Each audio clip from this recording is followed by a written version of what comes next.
प्रकृतिर्गुणसम्मूढ़ा सज्जन्ते गुणकर्मसु तान् कृत्स्नविदो मंदान् कृत्स्नविन्न विचालयेत्। प्रकृतिजन्य गुणों से अत्यंत मोहित हुए अज्ञानी मनुष्य गुणों और कर्मों में आसक्त रहते हैं। उन पूर्णतया न समझने वाले मंद बुद्धि अज्ञानियों को पूर्णतया जानने वाला ज्ञानी मनुष्य विचलित न करे। व्याख्या। प्रकृतिर्गुण सम्मूढ़ा सज्जन्ते गुण कर्मसु। सत्व, रज और तम ये तीनों प्रकृतिजन्य गुण मनुष्य को बांधने वाले हैं। सत्व गुण सुख और ज्ञान की आसक्ति से, रजोगुण कर्म की आसक्ति से और तमोगुण प्रमाद, आलस्य तथा निद्रा से मनुष्य को बांधता है। उपर्युक्त पदों में उन अज्ञानियों का वर्णन है जो प्रकृतिजन्य गुणों से अत्यंत मोहित अर्थात बंधे हुए हैं, परंतु जिनका शास्त्रों में शास्त्र विहित शुभ कर्मों में तथा उन कर्मों के फलों में श्रद्धा और विश्वास है। इसी अध्याय के 25वें-26वें श्लोक में ऐसे अज्ञानी पुरुषों का सक्ता, अविद्वांसः और कर्म संज्ञानाम अज्ञानाम नाम से वर्णन हुआ है। लौकिक और पारलौकिक भोगों की कामना के कारण ये पुरुष पदार्थों और कर्मों में आसक्त रहते हैं। इस कारण इनसे ऊंचे उठने की बात समझ नहीं सकते, इसीलिए भगवान ने इन्हें अज्ञानी कहा है। तान कृत्सन विदो मंदान। अज्ञानी मनुष्य शुभ कर्म तो करते हैं, पर करते हैं नित्य निरंतर न रहने वाले नाशवान पदार्थों की प्राप्ति के लिए। धन आदि प्राप्त पदार्थों में वे ममता रखते हैं और अप्राप्त पदार्थों की कामना करते हैं। इस प्रकार ममता और कामना से बंधे रहने के कारण ही वे गुणों और कर्मों के तत्व को पूर्ण रूप से नहीं जान सकते। अज्ञानी मनुष्य शास्त्र विहित कर्म और उनकी विधि को तो ठीक तरह से जानते हैं, पर गुणों और कर्मों के तत्व को ठीक तरह से न जानने के कारण उन्हें अकृत्सनविद, पूर्णतया न जानने वाला कहा गया है, और सांसारिक भोग तथा संग्रह में रुचि होने के कारण उन्हें मंद बुद्धि कहा गया है। कृत्सनविन्न विचालयेत्। गुण और कर्म विभाग को पूर्णतया जानने वाले तथा कामना ममता से रहित ज्ञानी पुरुष को चाहिए कि वह पूर्व वर्णित सकाम भाव पूर्वक शुभ कर्मों में लगे हुए अज्ञानी पुरुषों को शुभ कर्मों से विचलित न करे, जिससे वे मंदबुद्धि पुरुष अपनी वर्तमान स्थिति से नीचे न गिर जाएं। इसी अध्याय के 25वें-26वें श्लोक में ऐसे ज्ञानी पुरुषों को असक्तः विद्वान और युक्तः विद्वान नाम से वर्णन हुआ है। भगवान ने तत्वज्ञ महापुरुष को 25वें श्लोक में कुर्यात पद से स्वयं कर्म करने की तथा 26वें श्लोक में जोशयेत पद से अज्ञानी पुरुषों से भी वैसा ही कर्म करवाने की आज्ञा दी थी, परंतु यहाँ भगवान ने न विचालयेत पदों से वैसी आज्ञा न देकर मानो उसमें कुछ ढील दी है कि ज्ञानी पुरुष अधिक नहीं तो कम से कम अपने संकेत, वचन और क्रिया से अज्ञानी पुरुषों को विचलित न करें। कारण कि जीवन मुक्त महापुरुष पर भगवान और शास्त्र अपना शासन नहीं रखते। उनके कहलाने वाले शरीर से स्वतः स्वाभाविक लोक संग्रहार्थ क्रियाएं हुआ करती हैं। तत्वज्ञ महापुरुष कर्म योगी हो अथवा ज्ञान योगी, संपूर्ण कर्म करते हुए भी उसका कर्मों तथा और पदार्थों के साथ किसी प्रकार से संबंध स्वतः नहीं रहता, जो वस्तुतः था ही नहीं। अज्ञानी मनुष्य स्वर्ग प्राप्ति के लिए शुभ कर्म किया करते हैं, इसलिए भगवान ने ऐसे मनुष्यों को विचलित न करने की आज्ञा दी है। अर्थात वे महापुरुष अपने संकेत, वचन और क्रिया से ऐसी कोई बात प्रकट न करें जिससे उन सकाम पुरुषों की शास्त्र विहित शुभ कर्मों में अश्रद्धा, अविश्वास या अरुचि पैदा हो जाए और वे उन कर्मों का त्याग कर दें, क्योंकि ऐसा करने से उनका पतन हो सकता है। इसलिए ऐसे पुरुषों को सकाम भाव से विचलित करना है, शास्त्रीय कर्मों से नहीं। जन्म मरण रूप बंधन से छुटकारा दिलाने के लिए उन्हें सकाम भाव से विचलित करना उचित भी है और आवश्यक भी। परिशिष्ट भाव। अर्जुन का प्रश्न था कि मेरे घोर कर्म में क्यों लगाते हो। उस प्रश्न का उत्तर भगवान कई तरह से देते हैं, जिसका तात्पर्य है कि मेरा उद्देश्य घोर कर्म में लगाना नहीं है, प्रत्युत कर्मों से संबंध विच्छेद करना है। कर्मों से संबंध विच्छेद करने के लिए ही कर्म योग है। संबंध जिससे मनुष्य कर्म में फंस जाता है, उस कर्म और कर्म फल की आसक्ति से छूटने के लिए क्या करना चाहिए, इसको भगवान आगे के श्लोकों में बताते हैं। मयि सर्वाणि कर्माणि सन्न्यस्याध्यात्मचेतसा निराशीर्निर्ममो भूत्वा युध्यस्व विगतज्वरः। तू विवेकवती बुद्धि के द्वारा संपूर्ण कर्तव्य कर्मों को मेरे अर्पण करके कामना रहित, ममता रहित और संताप रहित होकर युद्ध रूप कर्तव्य कर्म को कर। व्याख्या। मयि सर्वाणि कर्माणि संन्यास्याध्यात्म चेतसा। प्रायः साधक का यह विचार रहता है कि कर्मों से बंधन होता है और कर्म किए बिना कोई रह नहीं सकता, इसलिए कर्म करने से तो मैं बंध जाऊंगा। अतः कर्म किस प्रकार करना चाहिए जिससे कर्म बंधन कारक ना हो, प्रत्युत मुक्तिदायक हो जाए। इसके लिए भगवान अर्जुन से कहते हैं कि तू आध्यात्म चित्त विवेक विचार युक्त अंतःकरण से संपूर्ण कर्तव्य कर्मों को मेरे अर्पण कर दे, अर्थात इनसे अपना कोई संबंध मत मान। कारण कि वास्तव में संसार मात्र की संपूर्ण क्रियाओं में केवल मेरी शक्ति ही काम कर रही है। शरीर, इंद्रियां, पदार्थ आदि भी मेरे हैं और शक्ति भी मेरी है, इसलिए सब कुछ भगवान का है और भगवान अपने हैं। गंभीरता पूर्वक ऐसा विचार करके जब तू कर्तव्य कर्म करेगा तब वे कर्म तेरे को बांधने वाले नहीं होंगे, प्रत्युत उद्धार करने वाले हो जाएंगे। शरीर, इंद्रियां, मन, बुद्धि, पदार्थ आदि पर अपना कोई अधिकार नहीं चलता। यह मनुष्य मात्र का अनुभव है। ये सब प्रकृति के हैं, प्रकृति स्थानीय और स्वयं परमात्मा का है। ममय वांशो जीव लोके। अतः शरीर आदि पदार्थों में भूल से माने हुए अपनेपन को हटाकर इनको भगवान का ही मानना, जो कि वास्तव में है, अर्पण कहलाता है। अतः अपने विवेक को महत्व देकर पदार्थों और कर्मों से मूर्खतावश माने हुए संबंध का त्याग करना ही अर्पण करने का तात्पर्य है।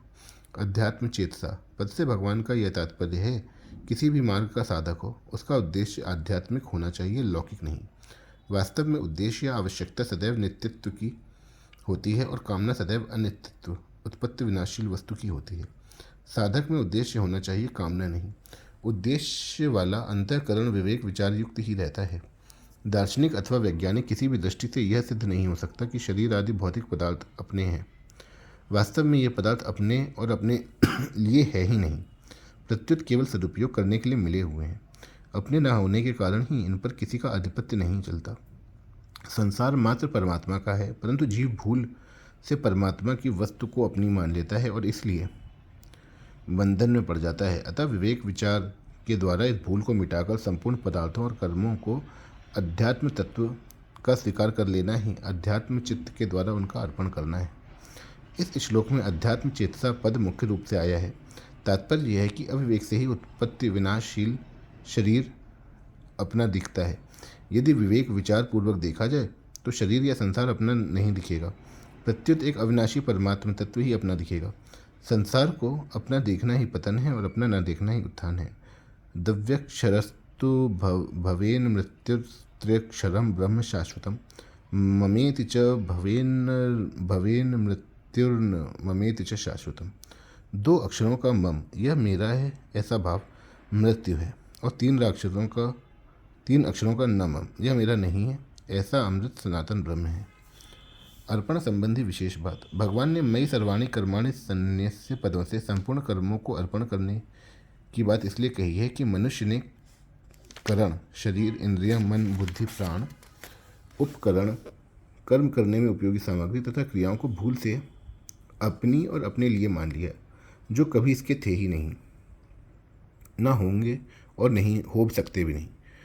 उत्पत्ति विनाशील वस्तुओं से अविनाशी का क्या संबंध। अतः कर्मों को चाहे संसार को अर्पण कर दें, चाहे प्रकृति के अर्पण, चाहे भगवान के अर्पण, तीनों का एक ही नतीजा होगा, क्योंकि संसार प्रकृति का कार्य है और भगवान प्रकृति के स्वामी। इस दृष्टि से संसार और प्रकृति दोनों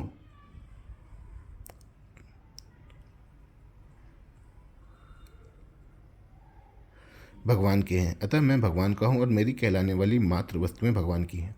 इस प्रकार सब कुछ भगवान के अर्पण कर देना चाहिए, अर्थात अपनी ममता उठा देनी चाहिए। ऐसा करने के बाद फिर साधक को संसार या भगवान से कुछ भी चाहना नहीं पड़ता, क्योंकि जो उसे चाहिए उसकी व्यवस्था भगवान स्वतः करते हैं। अर्पण करने के बाद फिर शरीर आदि पदार्थ अपने प्रतीत नहीं होने चाहिए। यदि अपने प्रतीत होते हैं तो वास्तव में अर्पण हुआ ही नहीं। इसीलिए भगवान ने विवेक विचार युक्त चित्त से अर्पण करने के लिए कहा है, जिससे यह वास्तविकता ठीक तरह समझ में आ जाए कि यह पदार्थ भगवान के ही हैं। कामना संबंधी विशेष बात। परमात्मा ने मनुष्य शरीर की रचना बड़े विचित्र ढंग से की है। मनुष्य के जीवन निर्वाह और साधन के लिए जो जो आवश्यक सामग्री है वह उसे प्रचुर मात्रा में प्राप्त है। उसमें भगवत प्रदत्त विवेक भी विद्यमान है। उस विवेक को महत्व न देकर जब मनुष्य प्राप्त वस्तुओं का ठीक ठीक सदुपयोग नहीं करता, प्रत्युत उन्हें अपना मानकर अपने लिए उनका उपयोग करता है एवं प्राप्त वस्तुओं में ममता तथा अप्राप्त वस्तुओं की कामना करने लगता है, तब वह जन्म मरण के बंधन में बंध जाता है वर्तमान में जो वस्तु, व्यक्ति, परिस्थिति, घटना, योग्यता, शक्ति, शरीर, इंद्रियां, मन, प्राण, बुद्धि आदि मिले हुए दिखते हैं, वे पहले भी हमारे पास नहीं थे और बाद में भी नहीं रहेंगे, क्योंकि वे कभी एक रूप नहीं थे। प्रतिक्षण बदलते रहते हैं और वास्तविकता को मनुष्य जानता है। यदि मनुष्य जैसा जानता है वैसा ही मान ले और वैसा ही आचरण में ले आए तो उसका उद्धार होने में किंचन मात्र भी संदेह नहीं है। जैसा जानता है वैसा मान लेने का तात्पर्य यह है कि शरीर आदि पदार्थों को अपना और अपने लिए न माने, उनके आश्रित ना रहे और उन्हें महत्व देकर उनकी पराधीनता स्वीकार न करें। पदार्थों को महत्व देना महान भूल है। उनकी प्राप्ति से अपने को कृतार्थ मानना महान बंधन है। नाशवान पदार्थ को महत्व देने से ही उनकी नई नई कामनाएं उत्पन्न होती हैं। कामना संपूर्ण पापों, तापों, दुखों, अनर्थों, नरकों आदि की जड़ है। कामना से पदार्थ मिलते नहीं और प्रारब्ध वशात मिल भी जाए तो टिकते नहीं, कारण कि पदार्थ आने जाने वाले हैं और स्वयं सदा रहने वाला है। अतः कामना का त्याग करके मनुष्य को कर्तव्य कर्म का पालन करना चाहिए। यह शंका हो सकती है कि कामना के बिना कर्मों में प्रवृत्ति कैसे होगी। इसका समाधान यह है कि कामना की पूर्ति और निवृत्ति दोनों के लिए कर्मों में प्रवृत्ति होती है। साधारण मनुष्य कामना की पूर्ति के लिए कर्मों में प्रवृत्त होते हैं और साधक आत्मशुद्धि हेतु कामना की निवृत्ति के लिए। वास्तव में कर्मों में प्रवृत्ति कामना की निवृत्ति के लिए ही है, कामना की पूर्ति के लिए नहीं। निराशीर निर्ममो भूत्वा युध्यस्व विगत ज्वरः। संपूर्ण कर्मों और पदार्थों को भगवद अर्पण करने के बाद भी कामना, ममता और संताप का कुछ अंश शेष रह सकता है। उदाहरणार्थ, हमने किसी को पुस्तक दी, उसे वह पुस्तक पढ़ते हुए देखकर हमारे मन में ऐसा भाव आ जाता है कि वह मेरी पुस्तक पढ़ रहा है। यही आंशिक ममता है जो पुस्तक अर्पण करने के बाद भी शेष है। इस अंश का त्याग करने के लिए भगवान अर्जुन से कहते हैं कि तू नई वस्तु की कामना मत कर, प्राप्त वस्तु में ममता मत कर और नष्ट वस्तु का संताप मत कर। सब कुछ मेरे अर्पण करने की कसौटी यह है कि कामना, ममता और संताप का अंश भी ना रहे। जिन साधकों को सब कुछ भगवत अर्पण करने के बाद भी पूर्व संस्कार व शरीर आदि पदार्थों की कामना, ममता तथा संताप दिखते हैं, उन्हें कभी निराश नहीं होना चाहिए। कारण कि जिसमें कामना दिखती है वही कामना रहित होता है, जिसमें ममता दिखती है वही ममता रहित होता है और जिसमें संताप दिखता है वही संताप रहित होता है। इसी प्रकार जो देह को अहम, मैं मानता है वही विदेह, अहंता रहित होता है। अतः मनुष्य मात्र कामना, ममता और संताप रहित होने का पूरा अधिकारी है। गीता में ज्वर शब्द केवल यहीं आया है। युद्ध में कौटुंबिक स्नेह आदि से संताप होने की संभावना रहती है। अतः युद्ध रूप कर्तव्य कर्म करते समय विशेष सावधान रहने के लिए भगवान विगत ज्वर पद देकर अर्जुन से कहते हैं कि तू संताप रहित होकर युद्ध रूप कर्तव्य कर्म को कर। अर्जुन के सामने युद्ध के रूप में कर्तव्य कर्म था, इसलिए भगवान युद्धस्व पद से उन्हें युद्ध करने की आज्ञा देते हैं। इसमें भगवान का तात्पर्य युद्ध करने से नहीं है, प्रत्युत कर्तव्य कर्म करने से है। इसलिए समय समय पर जो कर्तव्य कर्म सामने आ जाए उसे साधक को निष्काम, निर्मम तथा निस्संताप होकर भगवत दर्पण बुद्धि से करना चाहिए। उसके परिणाम सिद्धि या असिद्धि की तरफ नहीं देखना चाहिए। सिद्धि, असिद्धि, अनुकूलता, प्रतिकूलता आदि में सम रहना विगत ज्वर होना है, क्योंकि अनुकूलता से होने वाली प्रसन्नता और प्रतिकूलता से होने वाली उद्विग्नता दोनों ही ज्वर हैं, संताप हैं। राग, द्वेष, हर्ष, शोक, काम, क्रोध आदि विकार भी ज्वर हैं। संक्षेप में, रोग, द्वेष, चिंता, उद्वेग, हलचल आदि जितनी भी मानसिक विकृतियां हैं वे सब ज्वर हैं और उनसे रहित होना है विगत ज्वर पद का तात्पर्य है। परिशिष्ट भाव।